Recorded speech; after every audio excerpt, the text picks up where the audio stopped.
Good morning, my renegades. Welcome back to Rogue Radio. My name is Sarah Jane, and today is another Renegade Times.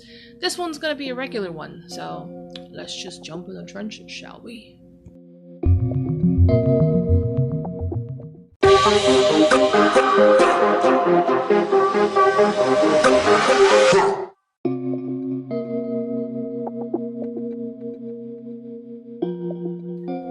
Okay, if you have any comments, questions, or concerns, feel free to click the links down in the description below. Thank you very much, and also get yourself some merch, because god damn it, they're beautiful, and they'll make you gorgeous.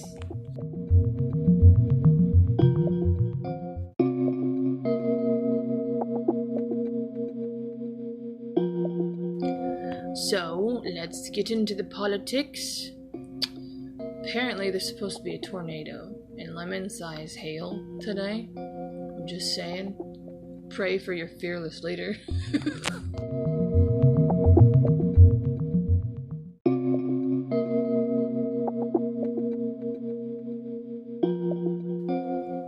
Well, I didn't mean to avoid this topic, but here it is. From this article, it says that Trump has officially been arrested. And we're gonna talk about that right now. I guess, it was yesterday that he got arrested, so that's terrible.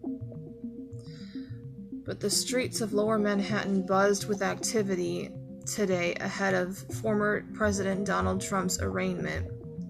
A group of Trump supporters and counter-protesters gathered, in some cases, clashed outside the Lower Manhattan courthouse this morning.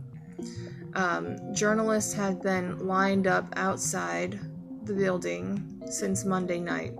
There was a heavy law enforcement presence, and much more of the area was closed off. Manhattan District Attorney Alvin Bragg, who is bringing the case against Trump, arrived at the courthouse prior to much of the activity. Two high-profile Republican members of Congress, Representatives Marjorie Taylor Greene, George Santos, made public appearances to voice their support for Trump. Greene and Santos left the scene quickly after the crowd grew louder and more chaotic. New York Democratic Congressman Jamal Bowman was also on the scene. It's crazy. When the former president left Trump Tower to head to the courthouse, he put his fist in the air as a show of strength to his supporters. Television cameras will not be allowed inside the courtroom for the historic occasion. Of course it won't. Of course it won't. He did tweet at one point that, he said it was about us and not him. Like, the whole thing was about him standing in the way of the government to get to us. So, yeah, he's only in the government's way, and that's what they're trying to do, is trying to get him out of the way so that we can be victims again of the system. But 3 Democrat lawmakers in Tennessee could lose their jobs as a result of behavior at a recent protest inside the Tennessee State House. Resolutions of expulsion were filed Monday against Reps Gloria Johnson, Justin Jones, and I think these are like 3 different these are like 3 different stories all in one. So it does say, Tuesday afternoon update, Trump officially arrested, passport delays, and Google cutbacks. So I don't know. I was just more interested in talking about Trump. So we just did Trump. We're just gonna go back.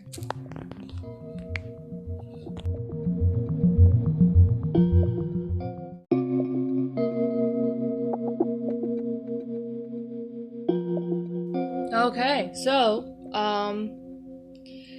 I don't know what this one's about. I'm gonna read it. Usually when I pick an article to read, I'm learning along with you guys. So, the Biden administration facilitating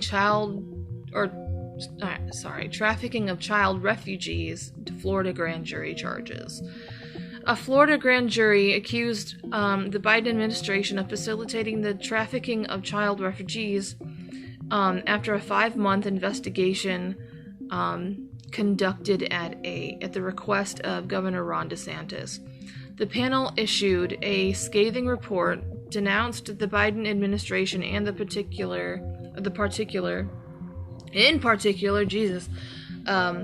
Homeland Security Department and Department of Health and Human Services Office of Refugee Resettlement.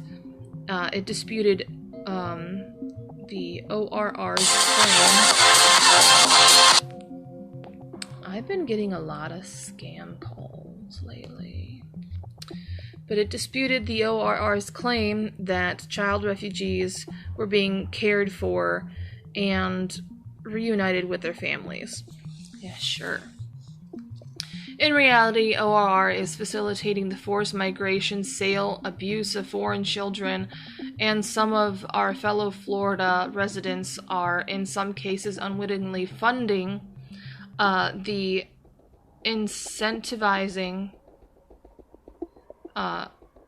funding and incentivizing it for primarily economic reasons. Why are you selling children for economic reasons? Like, I know that's a big-ass business, but don't you have no fucking, you have no fucking heart, bro. If any resident of Florida exposes U.S.-born children to this process, they would be justifiably arrested for child neglect or worse. Through the White House policies, the two federal agencies are effectively encouraging unaccompanied children from South and Central America to make the dangerous trip to the U.S. border, the grand jury found. Once at the border, many of the children are abandoned and unvetted adults, the report found. This process exposes children to horrifying health conditions, constant criminal threat, labor and sex trafficking, robbery, rape, and other experiences not done justice by mere words. The report stated, adding that grand jurors were repulsed and horrified by testimony and video documenting the treatment of foreign children. It was not immediately clear what witnesses testified before the grand jury. The report reveals that the grand jury issued subpoenas and requests for documents and information to Florida non-governmental organizations doing business with ORR, but are stymied? I don't know. Alright. We received instead a response from the organizations that they would purposefully be ignoring some of the requests under orders of the ORR. Why are you fucking purposely ignoring shit? With whom they have contractual relationships. Okay? The NGO officially reported, they told the panel their organization would rather operate an unlicensed and illegal child placement facility than risk losing ORR's funding, the report asserts. That's shady as fuck. The ORR actively discouraged its employees from questioning the process even initially, or even internally, even firing some according to the report. One of the fired for reporting a case of suspected human trafficking of over 100 UAC shipped off to the single house to a single house in Texas. What the fuck? There's just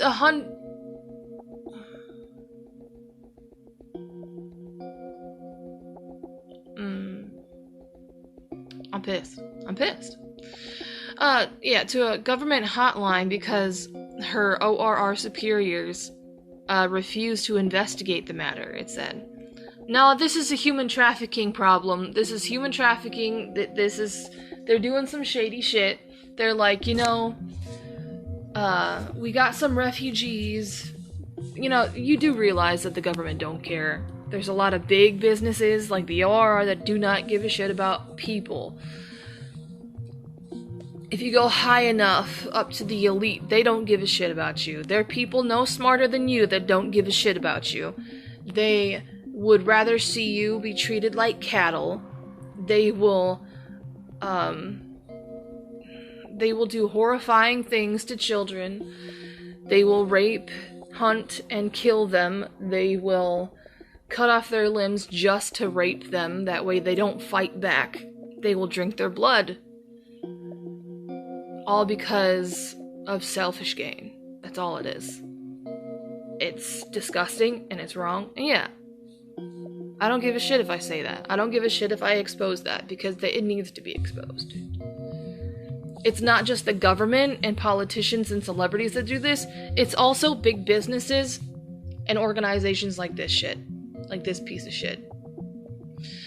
The report also slammed HHS, noting that the beginning of the investigation, accusing the agency of blocking its requests for routine information. The HHS slow-walked productions and eventually provided the information in unusable or difficult-to-use formats, causing unacceptable and obstructive delays. The HHS also redacted vital tracking numbers from the hard copy documents, meaning that staff were unable to link related SIR significant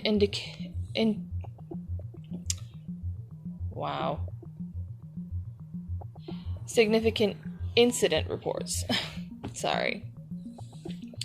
They couldn't link the SIRs to any other documents because they took the serial numbers off or something like that, the tracking numbers.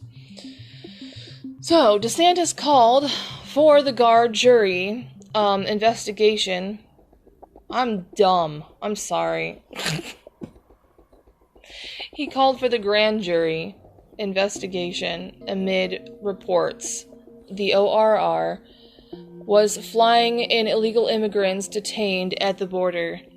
The panel determined it was occurring on a massive scale and largely in a secret. Yeah, they don't want anybody to know. They don't want anybody to know that they're just shipping people and they're trafficking them. We learned that the very clandestine nature of ORR's process was what was first attracted the attention of some in our state. During a 6-month period in 2021, more than 70 large commercial passenger jets landed at the international airport in Jacksonville, the report stated. These flights arrived in the night time, often after midnight, and landed not at the passenger terminal, but instead at an out-of-the-way commercial terminal used normally for shipping freight away from police facilities and miles from the passenger terminal. Once in the Sunshine State, the passengers were whisked away in private buses to unknown locations. If an operation were ferrying terrorists or large quantities of narcotics, this is what it would look like, the report said. Wow. It's fucking nuts.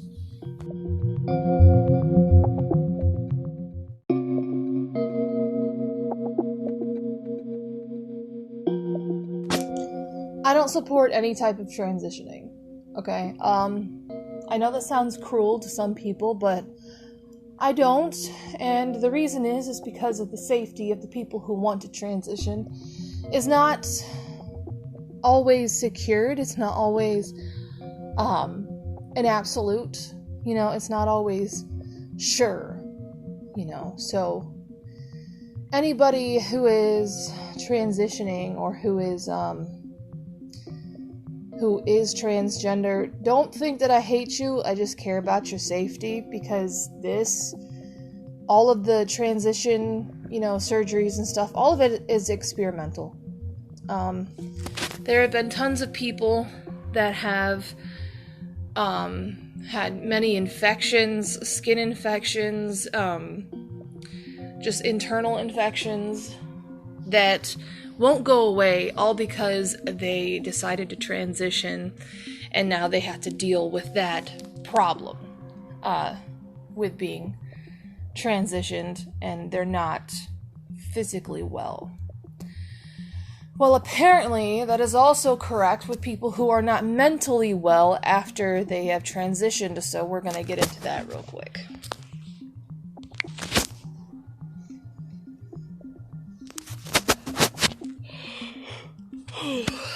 Okay, parents report child's mental health deteriorated considerably after transitioning. Parents are often pressured into transitioning their child to treat gender dysphoria after the parents reported worse mental health outcomes for their children, according to a new study.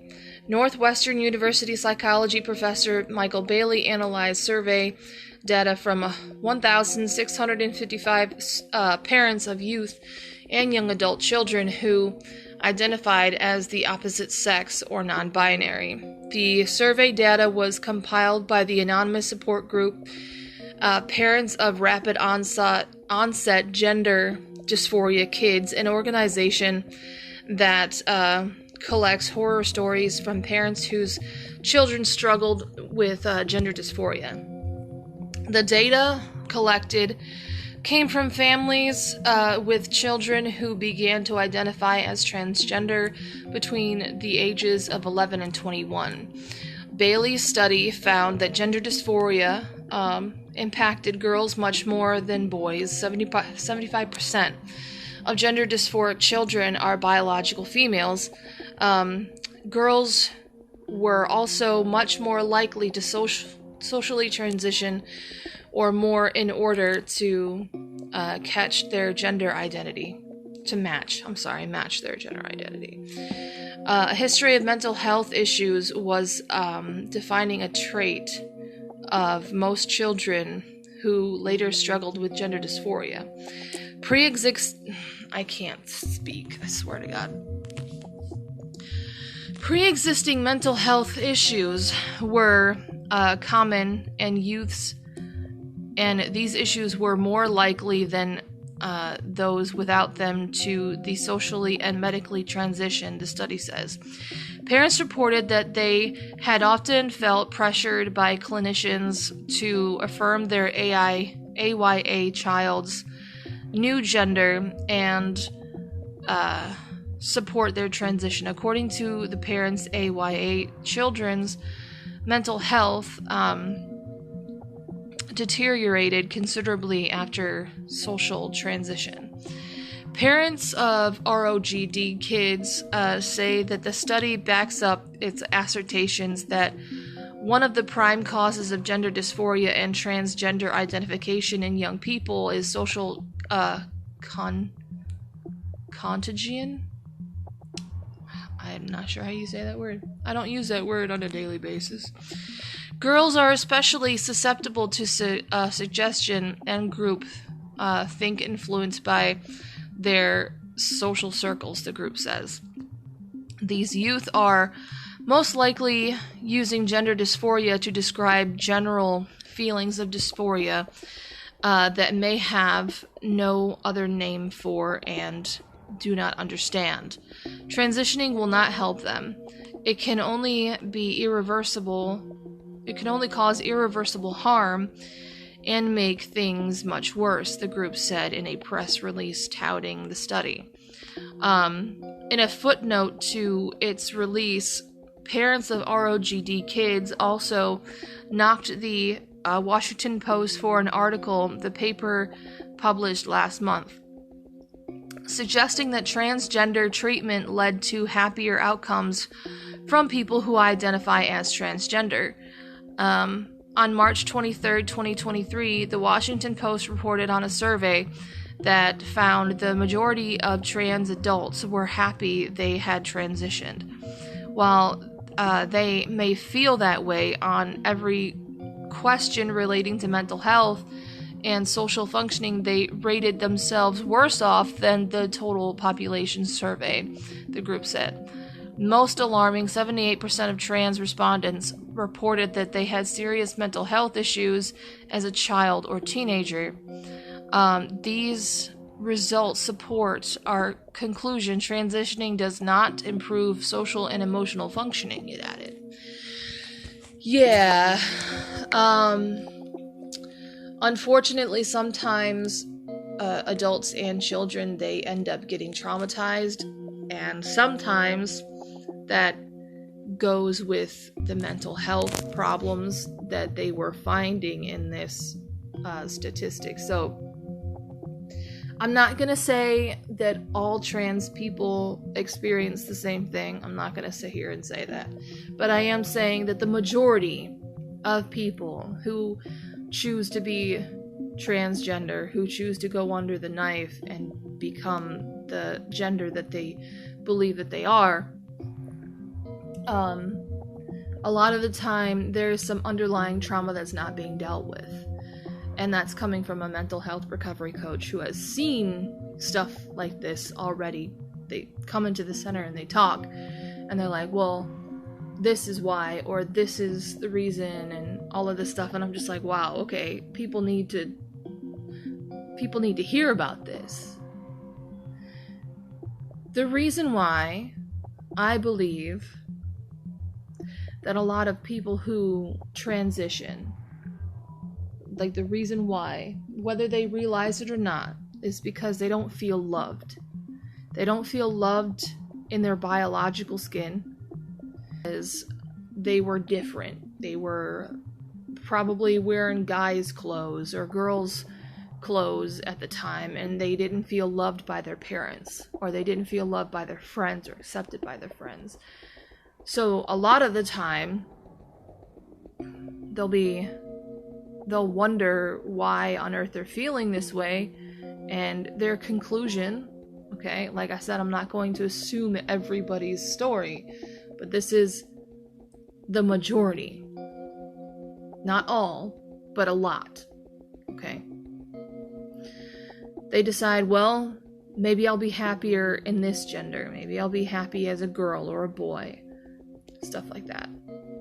Trauma needs to be dealt with, and people need to be loved, especially people who are transgender. They need to be loved, and they also need to be protected from this. They need to be protected from this choppy surgery procedures. Like they can't transition because it's an experimental surgery. This is not professional, and anything can happen. If someone has transitioned without a problem, you're lucky. You're very lucky.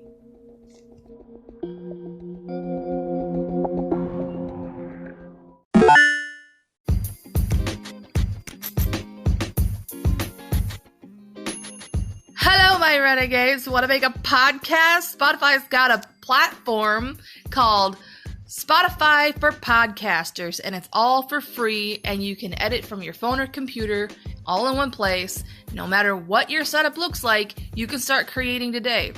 Then you can distribute your podcast to Spotify and everywhere else podcasts are heard. Video podcasts are also available, and if you want, you can do Q&As and polls with your audience to get them involved. With Spotify for Podcasters, you can earn money in a variety of ways, including ads and subscriptions. Best of all, it's totally free with no catch. Ever since I started using Spotify for Podcasters, I've learned that my voice is heard in many different platforms, and I absolutely love it. So, download the Spotify for Podcasters app or go to www.spotify.com/podcasters to get started. Let's have some fun, renegades!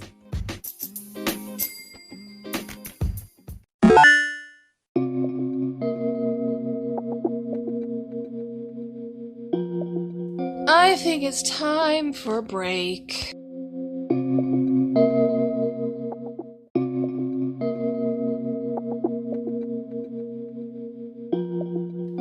Alright, so here is the random miscellaneous section of the podcast. I still don't have a name for it. Anybody have a name for this section? It would be very appreciated, because all I can think of is that it's random. Or maybe lifestyle? I don't know. Let's just go.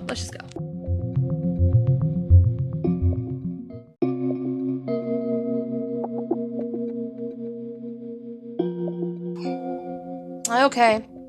I am still waiting for season 6 of My Hero Academia to be dubbed.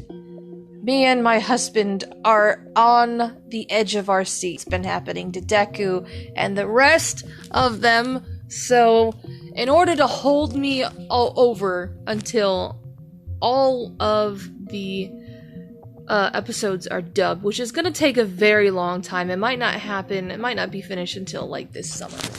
But here are 10 strongest My Hero Academia characters with the weakest quirks. Okay, so here we go. Who is number 10? Gunhead? Really? He has a gun for a head? The intimidating pro-hero Gunhead is actually a good person deep down, even if he looks more like a villain. Gunhead, it has a ranged quirk called Gatling and can fire keratin bullets. Keratin bullets? Keratin is made of hair. Anyway, at short to medium range, though Gunhead is hardly ever seen using his quirk. Instead, Gunhead focuses on martial arts. He is best known for, and he runs a dojo-like pro-hero agency to match. Ochako Uraraka sought him out for this very reason, aiming to learn close-quarters combat to make better use of her touch-only quirk. So, next one is Toya Setsuno? Who are you? The minor villain, Toyo Setsuno, is one of the eight bullets or overhauls elite minions. Okay, so that's why I don't remember him. Okay, in the Shihisaikai crime family, Toya may not be on Muscular's level, but he's still tough and who can beat down any opponent alongside his allies. Toya may be a tough street punk with killer instincts, but his larceny quirk is mediocre at best. He can steal small items from afar, but this quirk won't often win him a fight, and it won't even do anything against characters like Fumakage or Tenya Ida, who don't have anything for him to steal. Don't do my boy Sato like this, man! Don't do my boy Sato like this. He's like fat gum, okay? Bro, leave him alone, dude. Rikudo Sato, the tall, polite Rikudo Sato, is a melee powerhouse, and he hardly needs a Sugar Rush quirk to bulk up and pummel villains and criminals into submission. He is a gentle giant who prefers baking and peace over combat, but he's also a brave and confident fighter. Rikudo's Sugar Rush ability can power him up even more, but the boost is temporary, and then he falls apart as his sugar high ends. A skilled brawny student hero like Rikudo needs a different melee-oriented quirk to get the most out of his natural physical talents to truly shine. I'm just saying, he's kind of like Fat Gum, where like Fat Gum gets fueled by food in order to get fat, and then he's able to like mow people down like a damn bulldozer. Rikudo, the only difference with him is that he actually gets muscular when eating sugar, and then he's more powerful when he has sugar in his system. in order to, like, fight people head on. Kind of the same thing. I'm just saying, do not do that to my dude. Number 7 is Spinner, which, yeah, Spinner is a piece of shit.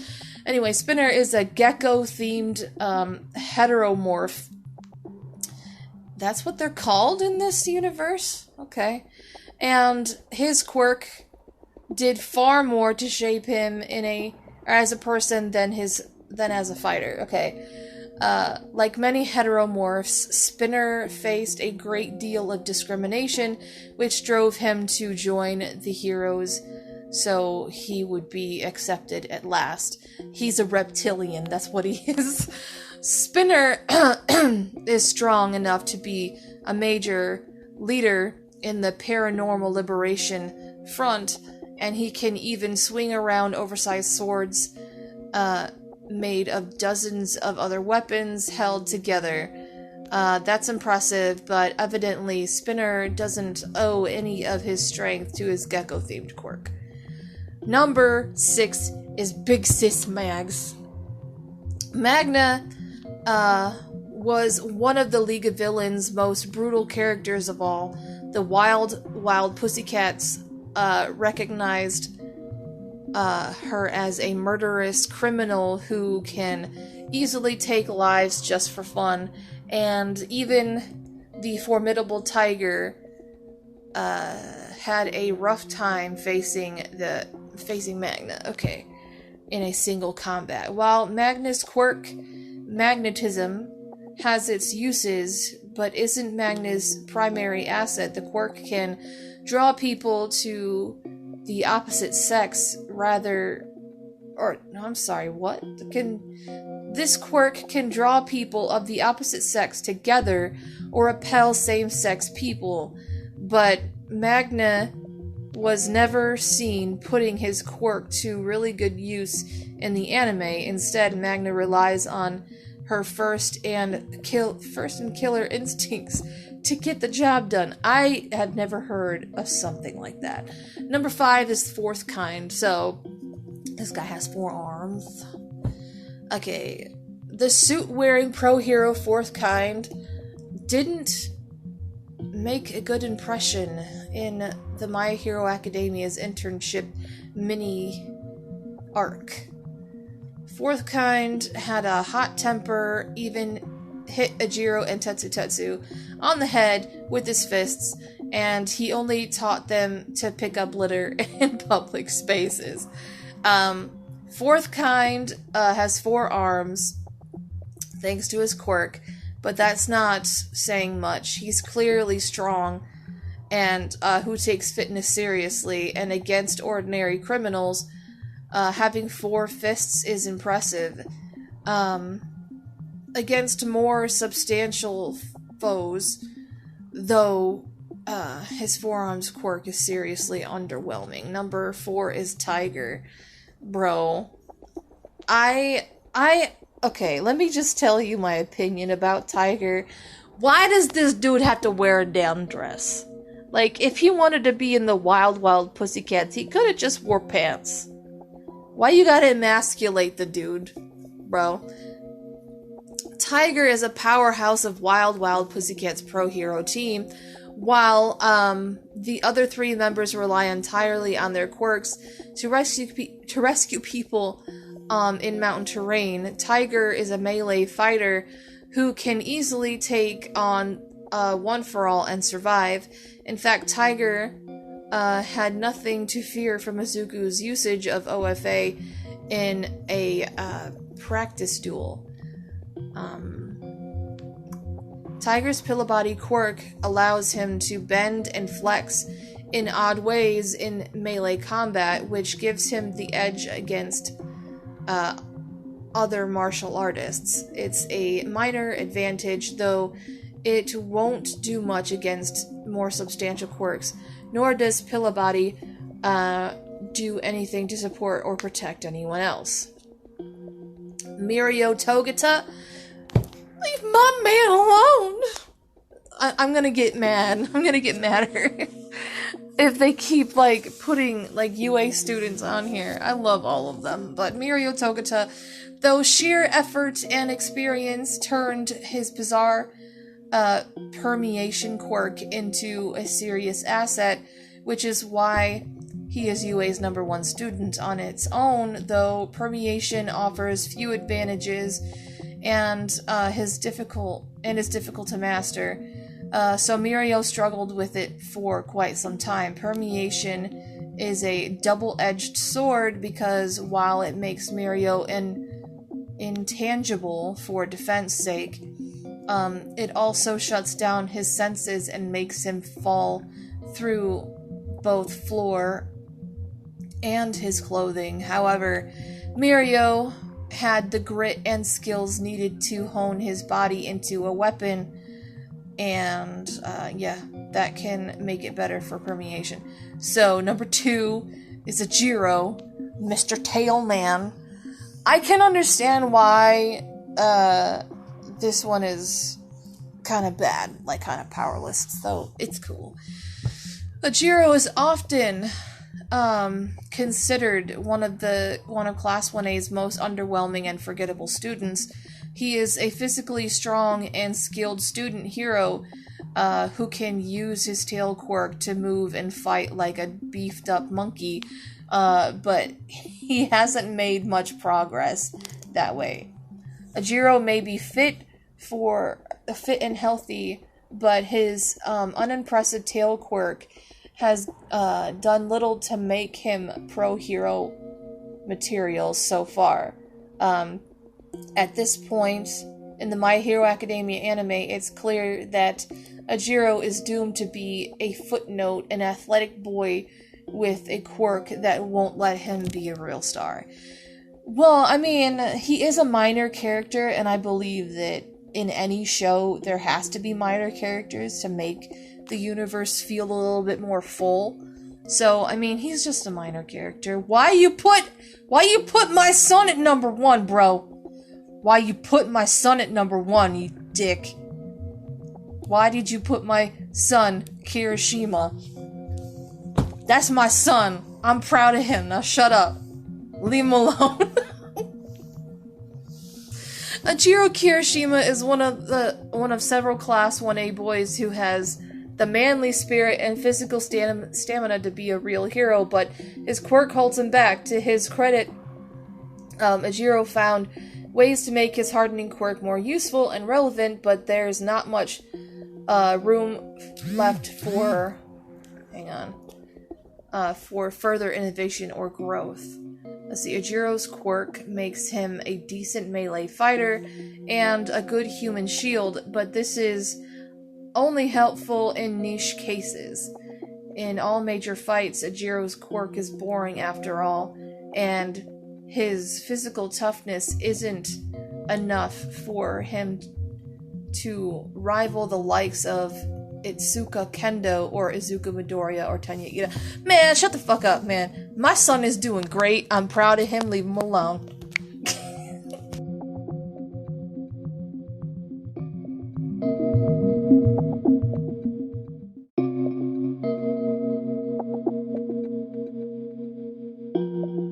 Okay, here's another one of those psychological tests. I've been getting them a lot on my feed now, so we're just gonna do it. So, we have the rook, the bishop, the king and queen, and then the knight. Okay, so these are like the chess pieces. So, personality test. Discover your brain power. Pick a chess piece to uncover your intelligence type. So, I pick the knight, just because I've always liked the knight. I don't know why. But anyway, we're gonna find out what the knight is in a minute. So, if you picked the rook, let's see. Chess piece A, analytical thinking. If you chose the first chess piece, then you likely have an analytical mind. You're likely the type of person that likes to think things through carefully and logically. You like to weigh the pros and cons before making a decision, and you're not one to jump into things without careful consideration. Your precise nature makes you an exceptional problem solver. You can quickly identify a problem and come up with a solution that works. You also have a strong sense of fair play, so you don't make shortcuts in your work or life. What's the next one? Bishop? So, chess piece B, strategic planning. So, people who chose the second chess piece in this personality test is strategic planners. You understand the importance of taking a step back and looking at the big picture before making decisions. You don't let your emotions get in the way of your judgment and instead relying on logic and facts to inform your decisions. Your ability to plan ahead will help you anticipate potential roadblocks and create backup plans in case things don't go according to plan. Your strategic thinking makes you an asset to any organization. Chess piece C, which is the knight. This is the one I picked. Clarity of thought. Choosing the third chess piece indicates that you have a clear and focused thought process. Really? You take time to assess each situation before making decisions, allowing you to make well-informed choices. Your logical approach helps you stay focused on the task at hand and prevents distractions from taking over. Your ability to think logically also makes it easier for you to organize complex tasks into manageable steps. So, number D, Jesus Christ. It's the next one. It's the king. It's the king chess piece, y'all. Alright. Your intelligence is based on creativity. Though it may seem counterintuitive, people who choose the fourth chess piece can be highly creative. They have the ability to look at problems from different angles, which allows them to come up with innovative solutions. They are also able to think outside of the box, which allows them to come up with ideas that no one else has thought of before. Their creativity is often understated, but can be incredibly powerful and utilized when utilized correctly. Chess piece E, which is the queen. Attention to detail. So, let us see this one. If you chose the last chess piece in this personality test, then it means that you pay close attention to detail. You understand that small changes can make a big difference in the outcome of any task or project. You are able to spot errors quickly and correct them accordingly, an invaluable trait for anyone who needs accuracy in their work. Your attention to detail also makes it easier for you to focus on importance rather than getting distracted by minor details. So, it was great to explore your intelligence in this type. Okay, cool. It's done. I don't even want to read the outro. I will be posting that picture, that way the people on my Instagram can also be interactive with that as well. Alright?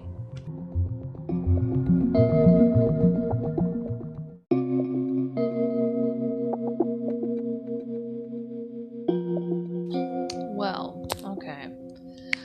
I'm gonna play this real quick. It's probably gonna sound odd, but...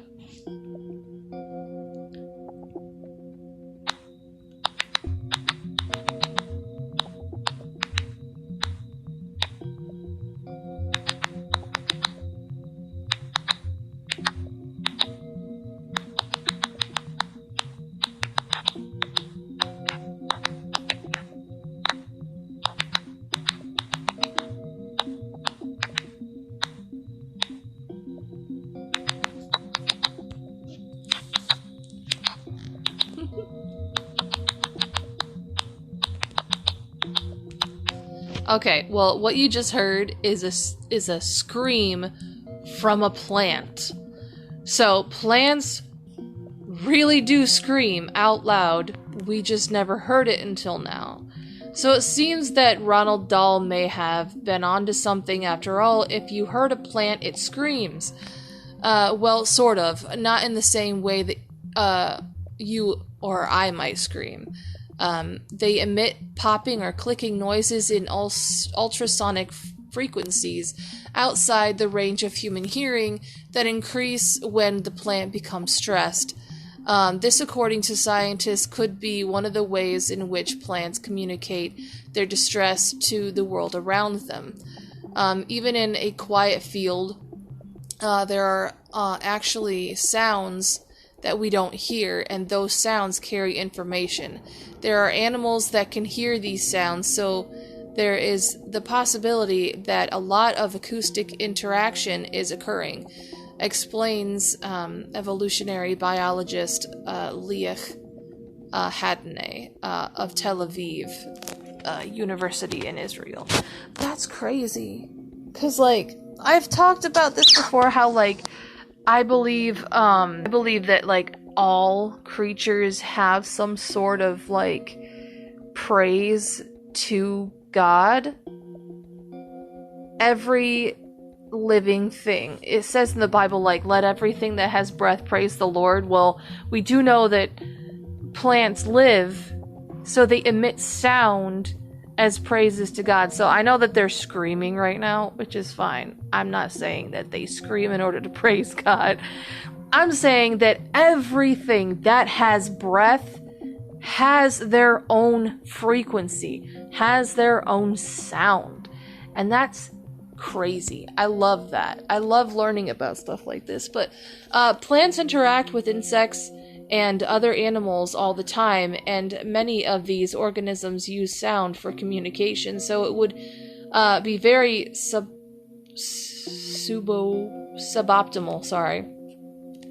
for plants to not use that sound at all. Plants under stress aren't as passive as you might think. They undergo some pretty dramatic changes. One of the most detectable of which is, to us humans at least, is the release of some pretty powerful aromas.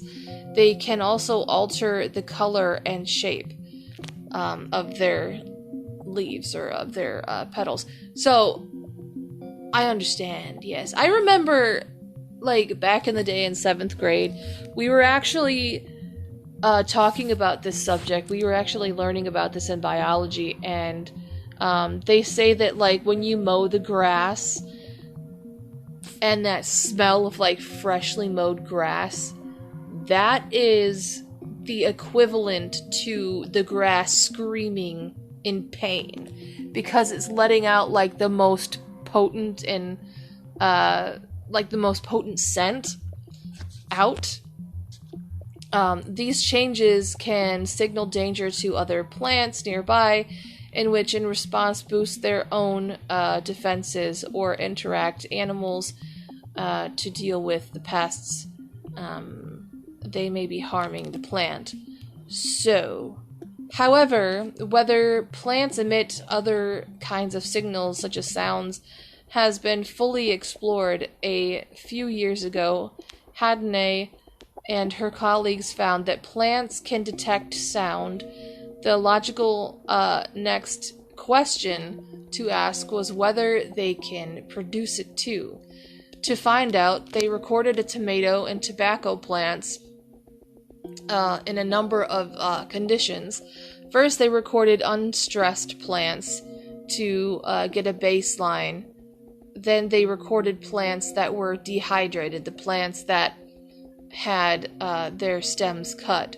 These recordings took place in first soundproofed acoustic chamber, then in a normal greenhouse environment. Then they trained a machine learning algorithm to differentiate between the sound produced by unstressed plants and cut plants and dehydrated plants. So the sounds plants emit are like popping or clicking noises in a frequency far too high-pitched for humans to make out, detectable within the radius of over a meter or 3.3 feet. Unstressed plants don't make much noise at all. They just hang out quietly, doing their plant thing. By contrast, stressed plants are much noisier, emitting an average of up to 40 clicks per hour, depending on the species. The plants deprived of water have a noticeable sound profile. They start clicking more before they show visible signs of dehydrating. Escalating as the plant grows more parched, before subsiding as the plant withers away.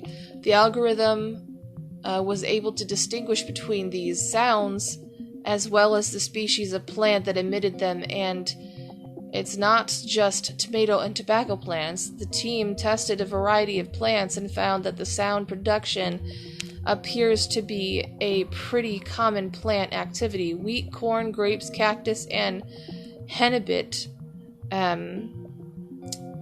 were all recorded making noise. That's crazy.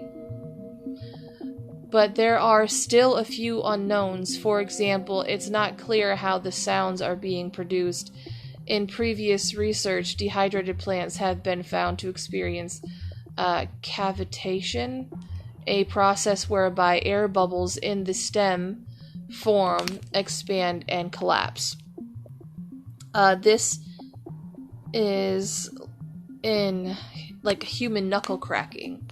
Okay, so it produces an audible pop. Something similar could be going on with plants. We won't know yet if other distress conditions can induce sound either.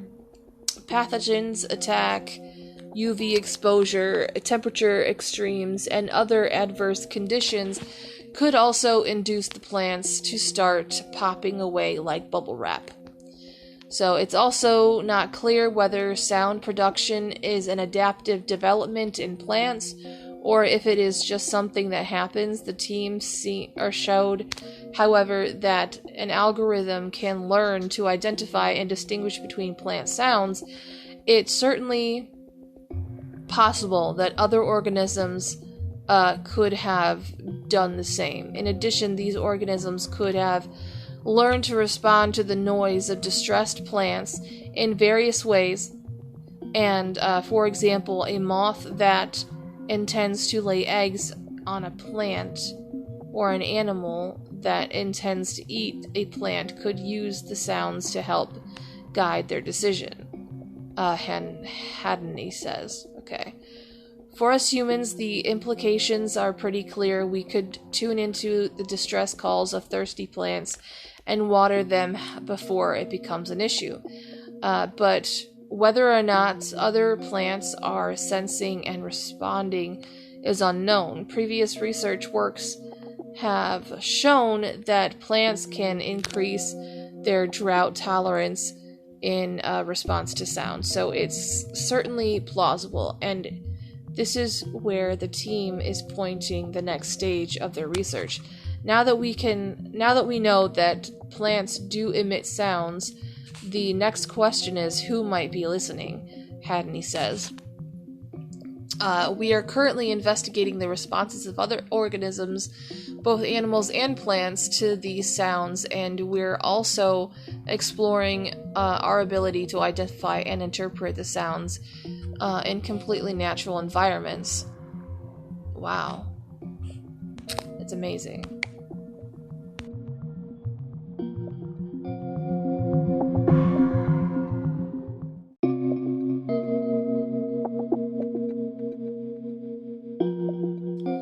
Thank you all for listening. I will see you in the trenches next time. Love you. Bye.